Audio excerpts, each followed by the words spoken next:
Hi, everyone. This week, we will focus on the core element of communication. This is not going to be a presentation on how a leader should communicate. Instead, we are going to focus really on the requirement that a leader should intentionally craft a communication infrastructure. And we'll see that in practice when I give you an example. Again, just to reaffirm where our last presentation was on context, now our presentation is on communication, both formal and informal. And you'll see up here at the top that the primary responsibility of a leader is to develop and maintain an effective communication system. That's the infrastructure that I'll be reviewing with you. There's also going to be a public relations element to this. We'll talk about that. And that public relations element of the infrastructure is to help the leader to influence, persuade, and change necessary ecosystem elements. Always, however, within the infrastructure, the leader must leave room for ad hoc communication needs as they arise. So we'll see all of that. Down here, the focus is on those 4 items, that communication is a building block for a successful ecosystem, that communication influences the ecosystem because communication is just one of the ways that individuals, that people, form perceptions not only about the leader but about other ecosystem elements. Also, third, the importance that the leader must take in intentionally designing an infrastructure.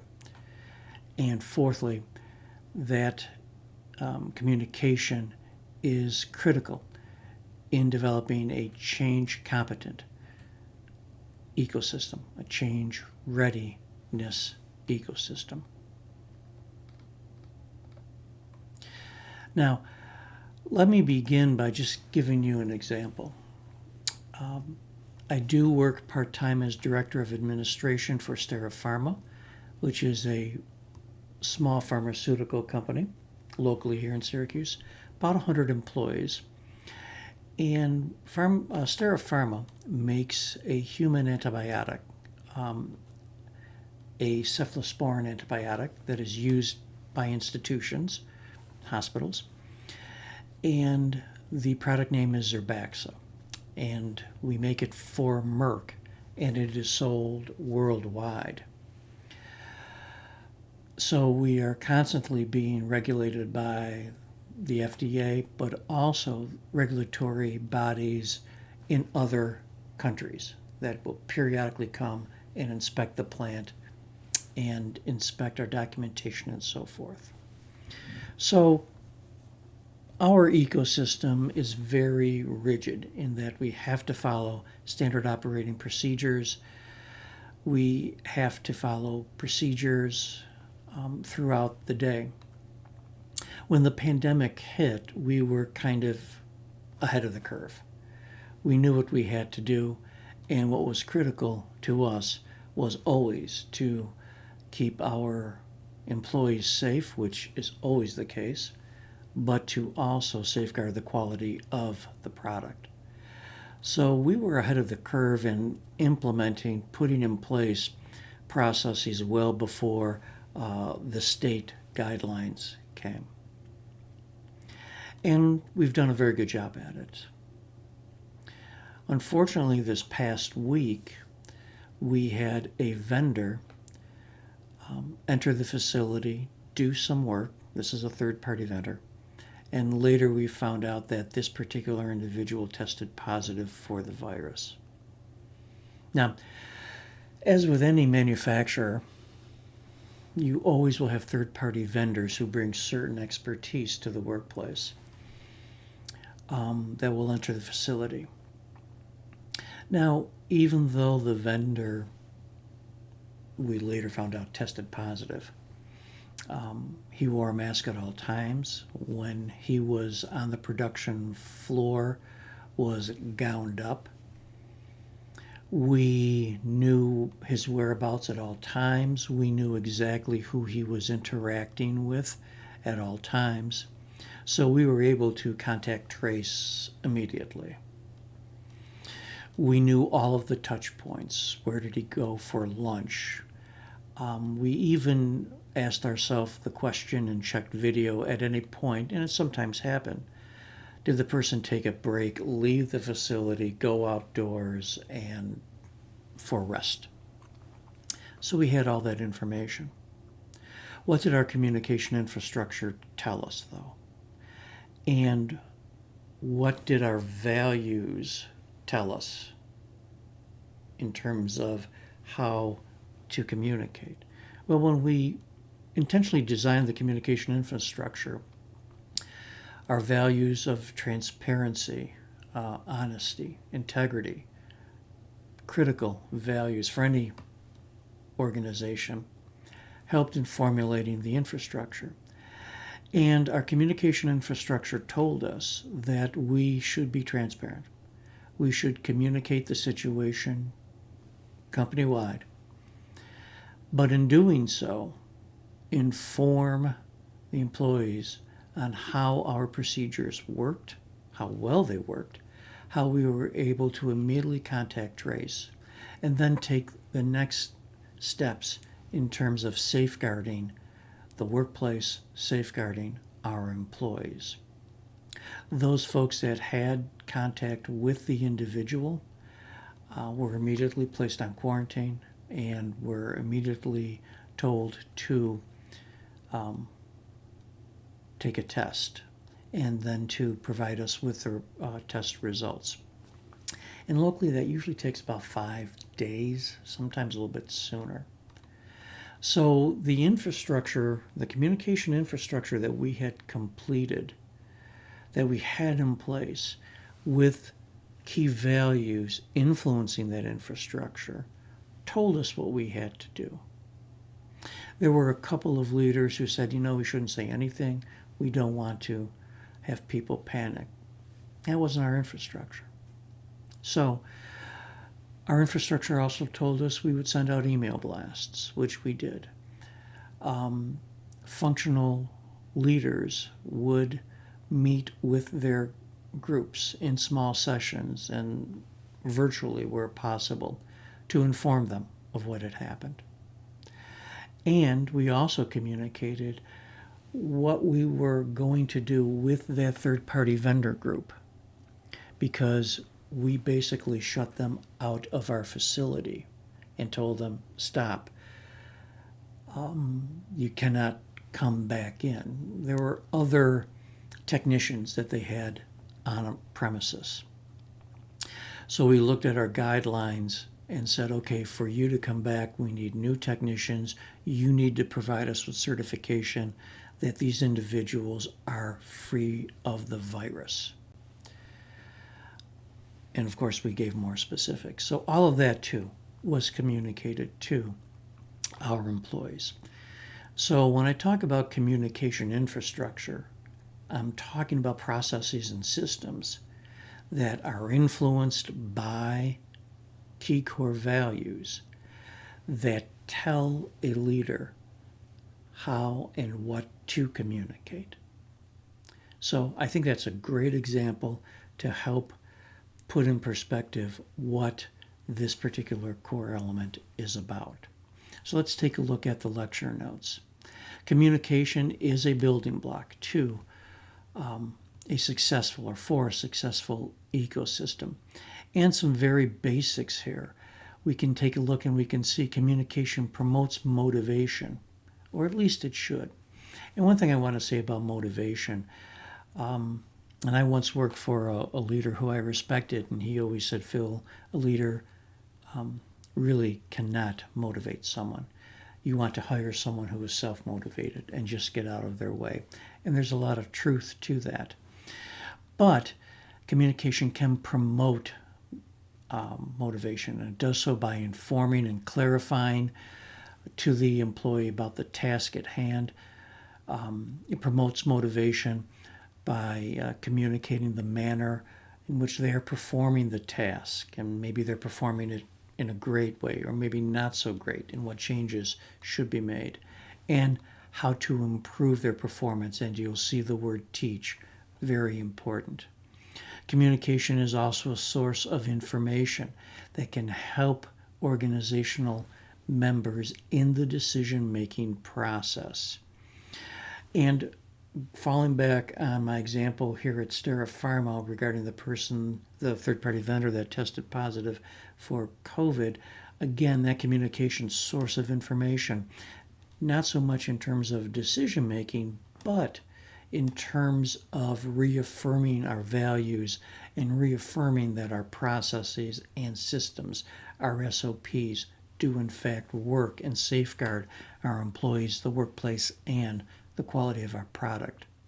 Communication will place a crucial role in altering individuals' attitudes. And an example of that is we put in a pretty rigid process specific to any employee who wanted to travel on their vacation. We said travel was fine. However, depending on where you go, when you come back, there's going to be some certain restrictions in place, because we know that some places in the country are not perhaps as safe as other places when it comes to that virus. And it did, that communication, and we communicated why. Again, we didn't want someone entering the workplace with the virus, endangering the safeguard of our employees or the quality of the product. And people understood that. They weren't always happy with that, but they understood. So that communication helped to alter individual attitudes. Communication, of course, helps in socializing in the workplace, but it also assists in controlling process. And the example that I just gave you really highlights the controlling process that a communication infrastructure infused with critical values can have. Very important, and you'll see it here, a leader must become proficient in delivering and receiving messages. And I always use the term talking points, and I've had to, over my 35 years, guide and coach leaders in what to say and how to say it. And I would provide a list of bullet points, providing leaders with guidance. It's very important in the communication infrastructures that I intentionally crafted that leaders speak with one voice. They provide the same message. A leader must also discover various barriers to communication and analyze the reasons for those barriers and to take steps to prevent them going forward. Now, as I had said previously, that communication is a critical core element because it does develop, it does influence the perceptions that folks will have of a company. And there's a symbiotic relationship. Internal communication influences the company's ecosystem, which then plays a role in influencing employee perceptions. So everything is kind of linked and very critical. And I want to make this point. You'll see I'll talk in broad terms of a company or an organization. But when we talk about ecosystems, remember, we have to always always think in terms of the micro and the macro. So if you're an accounts payable supervisor at an organization, your micro ecosystem is the accounts payable department. It's those direct reports to you. As you broaden your macro scope, then it becomes the accounting department. You broaden that macro scope further, the ecosystem is the finance department. And then even further, the company as a whole, made up of tiny micro ecosystems throughout. So Always keep that perspective in mind. But internal communications influences the ecosystem, and then that plays a role in influencing employee perceptions.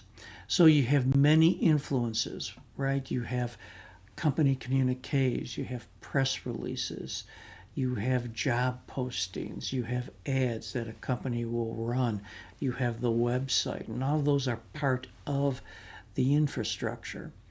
And employees are impacted by what they hear, what they see in the organization. Again, not only the macro, but all the various micro elements. Ultimately, very critical. The leaders are the individuals who paint the perception of the company.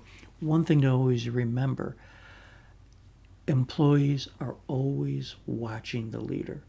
They're looking, they're hearing, they're building their perception based upon a leader's words, actions, and behaviors. Public relations is a critical element in the communication infrastructure. This is the element of where you try to perhaps have to sell change or persuade individuals.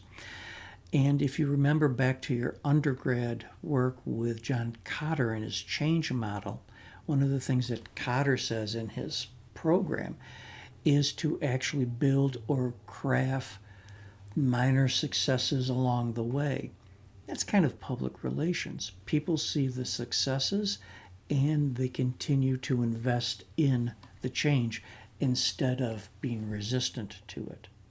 So strategic leaders take a cue from public relations. A good leader is going to be like a PR person and is skilled at having the finger on the pulse of communications.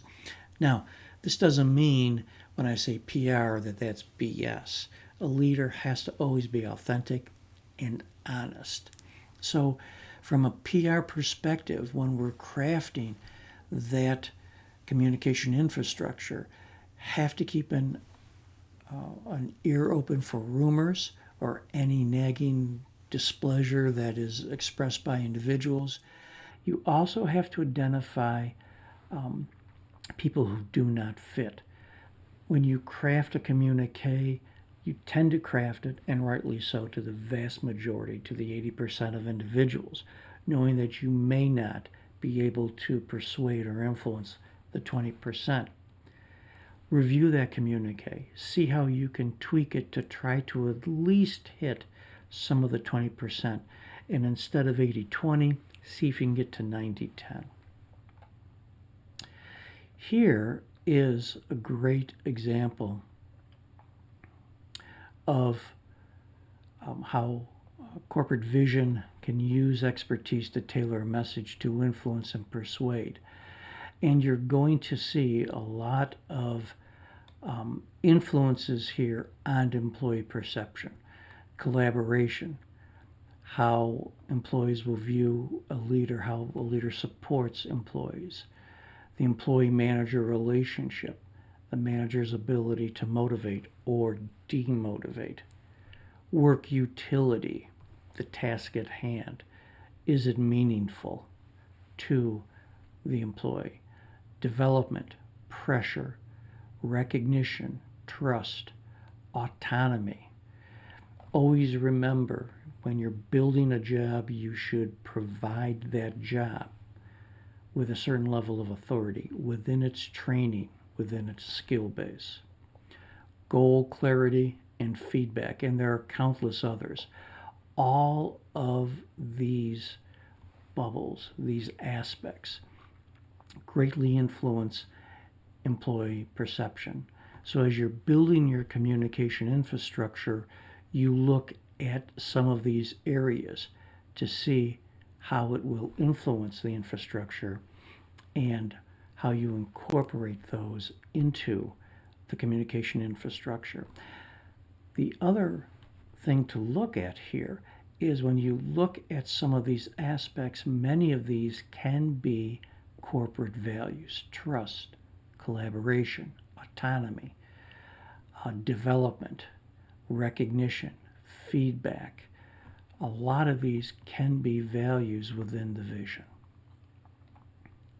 Now, the relationship between internal communication and your ecosystem. We have some key principles to review, and there's some guidelines to effective communication. So, a couple of things that a leader has to look at and has to ensure that are incorporated in the communication infrastructure.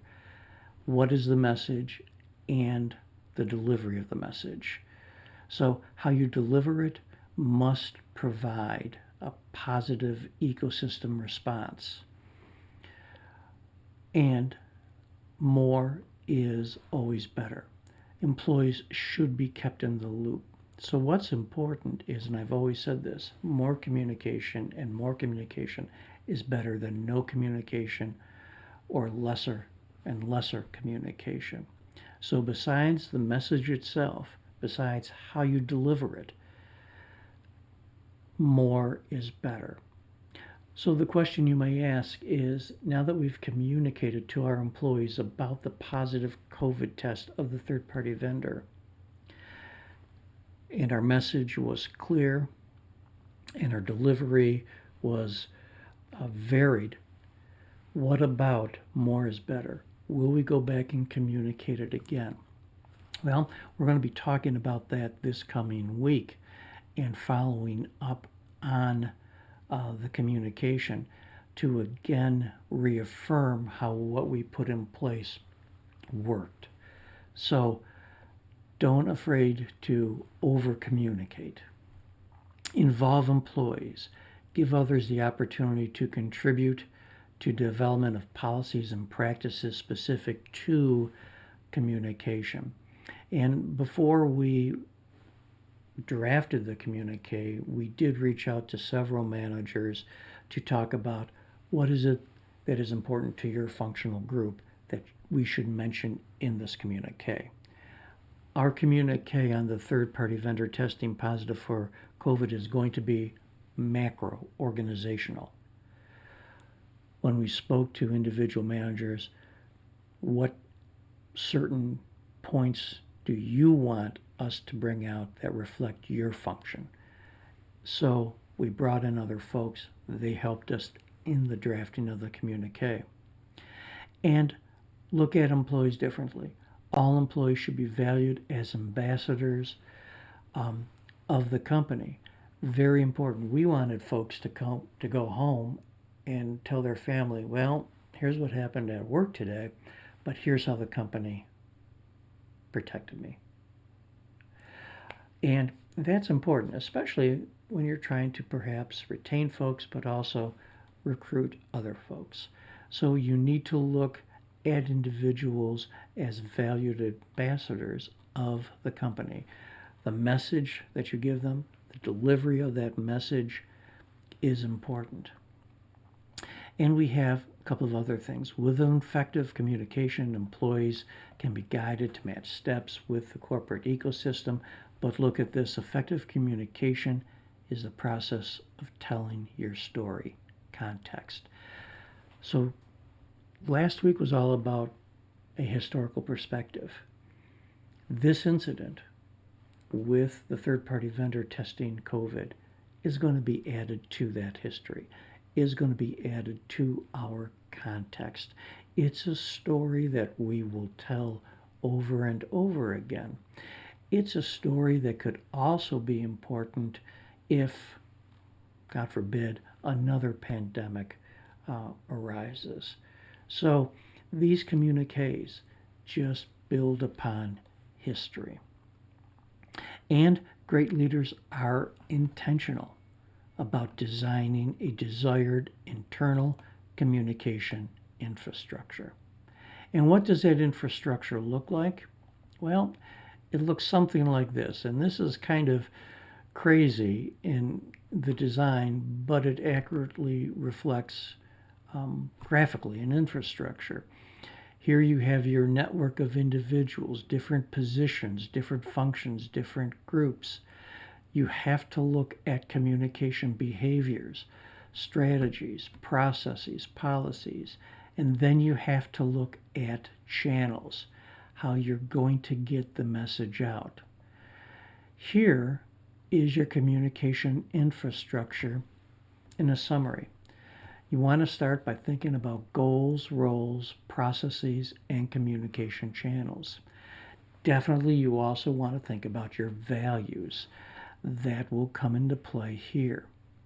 Secondly, you need to leave room for ad hoc communication needs.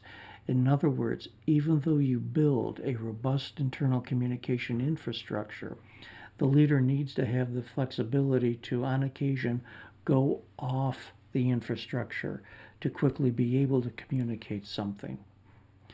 Third, you need to involve employees in the design of your infrastructure and educate employees to understand the roles of the various channels.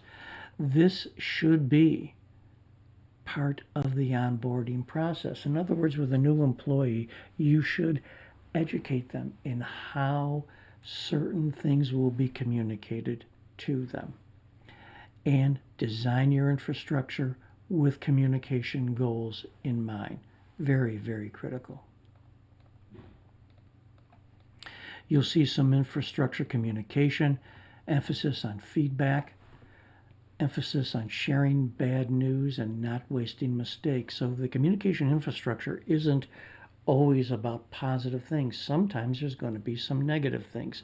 Notice with that third-party vendor testing positive for COVID, we took a negative, we turned it into a positive. You need to share the bad news, but very critical, always specific about leadership, never waste mistakes. Always look to improve performance and continue to grow. Emphasize desired behaviors. Very critical. Again, with the third-party vendor testing positive, desired behavior. We followed our SOPs. We followed our processes. Good thing we did that.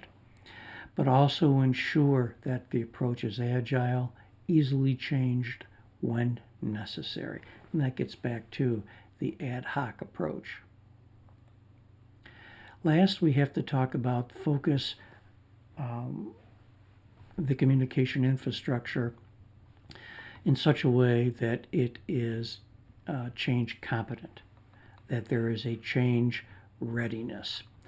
And keep in mind that many leaders see change management as a reactive process, when in fact change readiness for leaders should be proactive. Change readiness is a behavior competency. It is an important required behavior of employees, and it's important. It gives your employees change readiness skills and tools. So your communication infrastructure has to always have that element of change readiness. Why? It is an important competency for employees and leaders. Hallmarks of change readiness includes things like awareness, the ability to scan external and internal ecosystems, adaptability, anticipation, and attention, which is definitely very, very critical. The entire purpose of ensuring a change readiness component to your communication infrastructure is to develop your people to become change competent. You can do that by aligning goals, promoting best practices, and encouraging learners. So make sure that when you're looking at your communication infrastructure, and I'm just going to go back up here for a second, that when we talk about behaviors, norms, strategies, processes, and policies, that change readiness is right up there.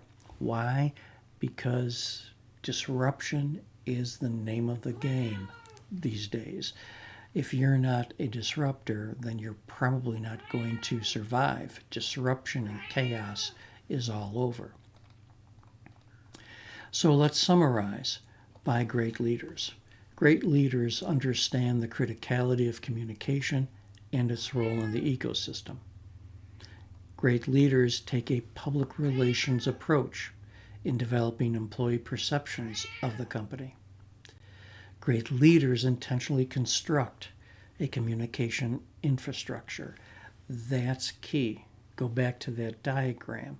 Make sure everything is infused in that infrastructure, including values.